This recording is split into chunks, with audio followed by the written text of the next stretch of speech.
નમસ્કાર દર્શક મિત્રો, આપ જોઈ રહ્યા છો the Times of Mahisagar news. નજર કરીએ આજના મુખ્ય સમાચાર પર। પાટણ જિલ્લાના રાધનપુર ખાતે રેલવે આવેલ ઐતિહાસિક અને પૌરાણિક શ્રી રામેશ્વર મહાદેવ મંદિર ખાતે ભવ્ય ઉજવણી કરવામાં આવી। ભજન, ભોજન અને યજ્ઞ સાથે ભવ્ય ઉજવણી કરવામાં આવી હતી। આ પ્રસંગે યક્ષની અંદર રમેશભાઈ કેસાજી ઠાકોર પરિવાર દ્વારા લાભ લેવામાં આવ્યો હતો। આ પ્રસંગે મોટી સંખ્યામાં લોકો ઉપસ્થિત રહ્યા હતા। આજના ભોજનદાતા સાબાવાડિયા કેસાજી મફાજી રાધનપુર ઠાકોર બાસ પરિવાર દ્વારા આ પ્રસંગે તાલુકા કોંગ્રેસ પ્રમુખ કરસનજી ઠાકોર અને શંકરજી મોતીજી ઠાકોર અને ઠાકોર સેનાના ભાવાજી ઠાકોર અને અન્ય મહાનુભાવો ઉપસ્થિત રહ્યા હતા। રાધનપુરના ધારાસભ્ય લવિંગજી સોલંકીએ હાજરી આપી હતી।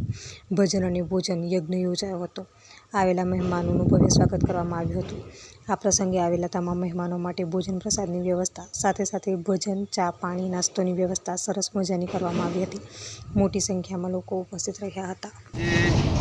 શ્રાવણ માસનો અંતિમ સોમવાર અમાવાસા અને રેલવે સ્ટેશન રામેશ્વર મહાદેવજીના મંદિરે આજે હવન હતું અને ભોજન પ્રસાદ બધું જે છેલ્લા સોમવારે જે જમણવારનું આયોજન રાખેલ છે એના દાતા અને રમેશજી કેસાજી ઠાકોર સાબાવાડિયા પરિવાર રાધનપુર નાનો ઠાકોર બાજુ વિસ્તારના પડે પરના સમાચાર જોવા માટે અમારી channel the Times of Mahisagar ન્યૂઝને લાઇક, શેર અને સબસ્ક્રાઇબ કરો।